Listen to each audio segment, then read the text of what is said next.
Speaker, soalan saya soalan nombor 59. Terima kasih Speaker dan terima kasih Yang Mohd Jawi atas soalan. Kalau dah jawab di dalam penggulungan, tak payah ulang balik. Belum. Belum lagi dijawab. Ini soalan baru Yang Mohd. Perbadanan Bekalan Air Pulau Pinang PBA berpendapat bahawa kerajaan negeri dengan kerjasama kerajaan persekutuan harus mewujudkan Ulu Muda Basin Authority (UMBA) untuk melindungi dan mengurus kawasan tarahan Ulu Muda. UMBA harus dibentuk untuk menyusun dan melaksanakan rancangan lembagan Ulu Muda bagi menjaga kepentingan 4.2 juta rakyat di negeri Perlis, Kedah dan Pulau Pinang. Ini adalah disebabkan kawasan tarahan air Ulu Muda mesti dikendalikan secara lestari sebagai kawasan tarahan air utama di wilayah ekonomi koridor utara. Pengurusan lestari oleh kerajaan persekutuan harus dilaksanakan untuk menghentikan sepenuhnya dan melarang semua aktiviti pembalakan, perlombongan dan lain-lain yang merosakkan kawasan tarahan air Ulu Muda tersebut. Fungsi UMBA amat penting dalam pelaksanaan program air untuk masa depan dan mempunyai 4 keutamaan seperti berikut. Pertamanya, menangani perubahan iklim. Kedua, menyokong sungai yang baik. Ketiga, menggunakan air dengan berhemah. Dan keempat, menjamin bekalan air. Keempat-empat keutamaan ini secara meluas menggambarkan cabaran yang sedang dihadapi oleh negeri Perlis, Kedah dan Pulau Pinang berhubung keselamatan bekalan air di NCER. Justru kerajaan persekutuan harus menjadi penyumbang utama melalui peruntukan tahunan persekutuan yang diperoleh daripada hasil cukai negeri Perlis, Kedah dan Pulau Pinang. Sebagai penerima manfaat langsung dari UMBA yang dicadangkan, ketiga-tiga negeri ini juga boleh menyumbang untuk membiayai lembaga berkenaan. Yang Berhormat, untuk soalan mengenai penyelesaian masalah tekanan air di kawasan seberang Perai Selatan, penyelesaian jangka masa pendek adalah pengagihan air secara kawalan injap air supaya aliran air yang lebih tinggi disalurkan ke kawasan SPS, pengeluaran maksimum dari loji rawatan air Sungai Dua untuk mengekalkan tekanan yang tinggi. Untuk penyelesaian jangka masa panjang, kita ada cadangan pembinaan rumah PAM di Kubang Semang tahun siap 2023, menaik taraf sistem PAM di Bukit Minyak di jangka siap 2024, pembinaan loji rawatan air Mengkuang 2024, menaik taraf fasa 2 di loji rawatan air Sungai Dua dan pembinaan fasa 12A di loji rawatan air Sungai Dua di jangka siap 22 dan 23.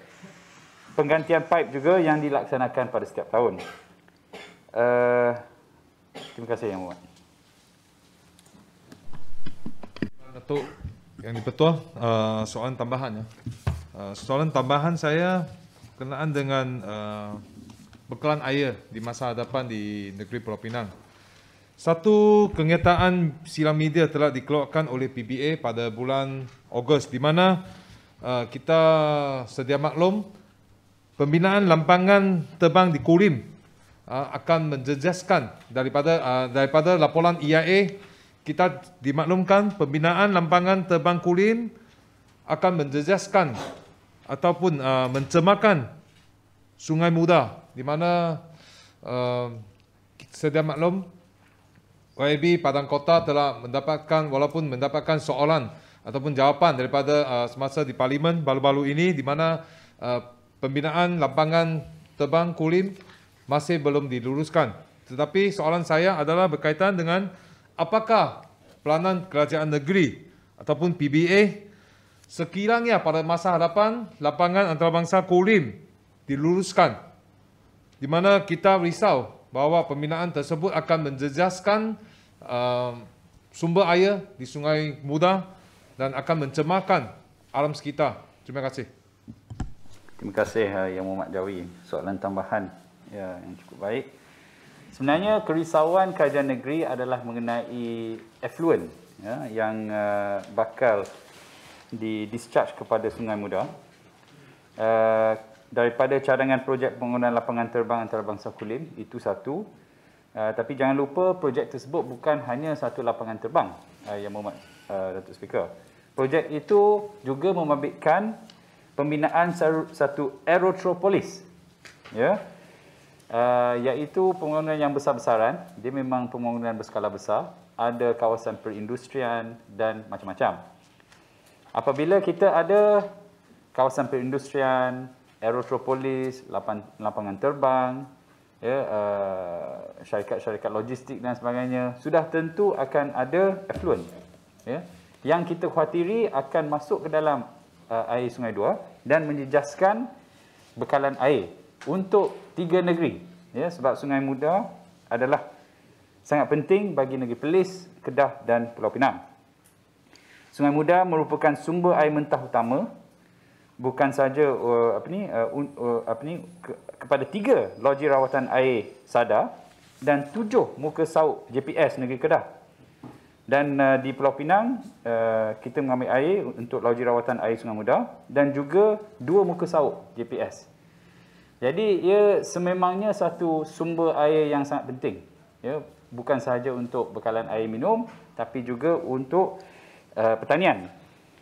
Dan kualiti air mentah Sungai Muda sudah tentu akan terjejas sekiranya ada effluent dari loji-loji kumbahan dan sebagainya daripada projek KXP dan juga Aerotropolis. Malah kerajaan negeri telah pun memanjangkan, ya, kebimbangan ini serta bukti-bukti dan juga unjuran-unjuran yang telah dibuat mengenai effluent tersebut kepada Majlis Air Negara. Kerajaan negeri sebenarnya kita nak elak daripada berlaku situasi seperti mana yang berlaku di Kuala Lumpur dan Selangor, yang setiap 2-3 bulan tak ada air. Betul? Kita selalu dengar daripada kawan-kawan di Selangor, di KL. Setiap 2-3 bulan mesti ada masalah dengan bekalan air. Tapi mujur di Pulau Pinang tak pernah berlaku. Tapi kalau kita nak pastikan perkara ini dapat stable untuk masa depan, maka kita perlu melindungi, ya, sumber air mentah yang paling utama di kawasan utara negara kita, iaitu kawasan Ulu Muda. Jadi kerajaan negeri sememangnya menyarankan supaya kerajaan persekutuan mengambil kira semua risiko-risiko terhadap kualiti air mentah Sungai Muda pada masa depan sekiranya projek ini akan berjalan. Ini sangat penting, bukan hanya untuk Pulau Pinang tapi untuk seluruh tiga-tiga negeri di wilayah utara. Terima kasih, Yang Muhammad. Soalan tambah. Terima kasih. Terima kasih Tuan Bunga yang telah menjelaskan tentang tindakan yang akan diambil. Jadi Ulu Muda Basin Authority ni memang satu benda, satu perkara yang cukup penting. Sebab kita perlu libatkan ketiga-tiga negeri di bawah kerajaan persekutuan untuk satukan. Sebab kita kena jaga sumber dia. Sumber air itu kita kena jaga. Inilah autoriti yang akan melaksanakannya. Saya nak tahu apakah perkembangan sehingga kini dari segi Ulu Muda Basin Authority ni. Sampai takat mana dah? Baru duduk bincang ke? Dah sampai ke tahap kita akan laksanakan supaya dia boleh menyelesaikan semua masalah. Sumber air kita selesai, kita boleh selesaikan hubungan antara negeri, selesaikan masalah yang berbangkit. Yang berbangkit kadang-kadang benda yang tak sepatutnya dibangkitkan, jadi kita boleh selesaikan. Dekat mana perkembangan? Satu lagi tentang sos lain. Saya bangkitkan dalam dewan yang dulu. Apakah perancangan PBA untuk memastikan bekalan air ini berterusan dengan baik kalau kita tidak mempunyai perancangan jangka panjang? Saya pernah cadangkan untuk kita ambil air Sungai Perai yang sungainya agak besar dan datang daripada Sungai Kulim dan juga Sungai Muda, ada cabangnya. Jadi kalau bolehlah kita fokuskan juga Sungai Perai ni dan juga mungkin Sungai Juru, tapi mungkin kosnya agak tinggi untuk kita buat treatment dan sebagainya, buat pembersihan sungai dan sebagainya. Tapi bila kita dah bersihkan sungai, najis khinzir pun kita dah selesaikan, saya rasa benda ni boleh kita laksanakan untuk kita pastikan ada sumber-sumber lain sebagai pengganti ataupun sebagai benda perkara yang kita nak sediakan kalau ada apa-apa berlaku. Kita tak mau berlaku macam di Selangor, air tak ada dan sebagainya, kurang. Dia melibatkan banyak ni. Industri kita pun akan terjejas. Macam-macam benda lagi. Rakyat marah dan sebagainya lah. Jadi kita kena ada perancangan itu. Saya nampak Sungai Perai, sungai-sungai yang kita ada ni boleh kita buat. InsyaAllah. Terima kasih. Datuk Timbalan Speaker, Jawi, last minta saya soalan saya kepada Sungai Dua juga, di mana kita faham wakil daripada Parlimen di Muktabar adalah Timbalan Menteri dalam bidang ini. So, soalan saya, adakah kerajaan negeri pernah dijemput untuk membincang dengan Timbalan Menteri ataupun kementerian tentang hal isu ini, dan di mana saya rasa, saya percaya Sungai Dua sebagai wakil rakyat Pulau Pinang, warga Pulau Pinang, memang Sungai Dua akan mempertahankan dan menyokong peranan kerajaan negeri di mana dalam isu ini tentang pencemaran air akibat pembinaan lambangan terbang Kulim pada masa hadapan. Terima kasih. Terima kasih Yang Muhammad atas keprihatinan atas isu air, keselamatan air, water security, ya, untuk seluruh wilayah utara. Sebenarnya pendirian Yang Muhammad Sungai Dua tu baik, dan kerajaan negeri pun cukup setujulah. Sebenarnya perkara umbar ni adalah, ya, sangat diperlukan, dan beberapa kenyataan media telah pun dibuat oleh kerajaan negeri Pulau Pinang. Surat pun telah diutuskan kepada pihak kementerian. Namun begitu, buat setakat ni tak ada lagi perkembangan lah. Saya minta seperti mana Yang Muhammad Jawi kata, kalau boleh Sungai Dua pun tolong sekali sebagai pembangkang, ya, untuk mempertahankan sumber air mentah untuk negeri Pulau Pinang dan juga Kedah dan juga Perlis.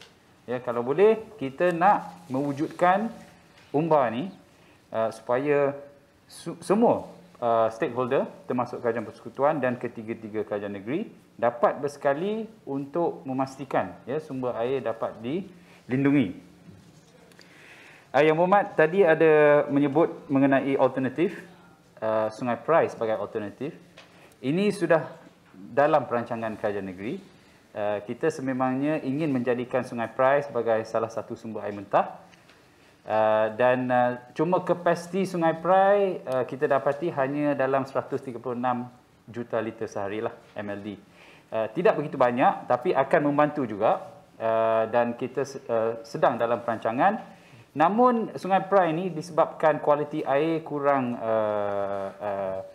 baik, jadi kaedah rawatan tu mungkin akan berbeza sedikit dan mungkin akan lebih mahal sedikit lah. Tapi untuk 136 MLD itu boleh dipertimbangkan. Dan sudah tentu pencemaran daripada najis-najis khinzir dan sebagainya itu adalah salah satu masalah yang perlu dibendung lah sebelum kita boleh menggunakan air di Sungai Perai. Untuk Sungai Juru, berdasarkan kajian yang dibuat, memang tidak dapat digunakan sebagai sumber air mentah lah, sebab dia memang terlalu tercemar, ya, Datuk Speaker. Jadi Sungai Perai itu boleh. Dan selain daripada itu, kita juga ada perancangan untuk mengambil air dari Sungai Perak. Dan sekiranya tidak menjadi juga, ada beberapa alternatif termasuk penyah garaman lah, desalination. Jadi terima kasih Yang Muhammad atas soalan. Terima kasih.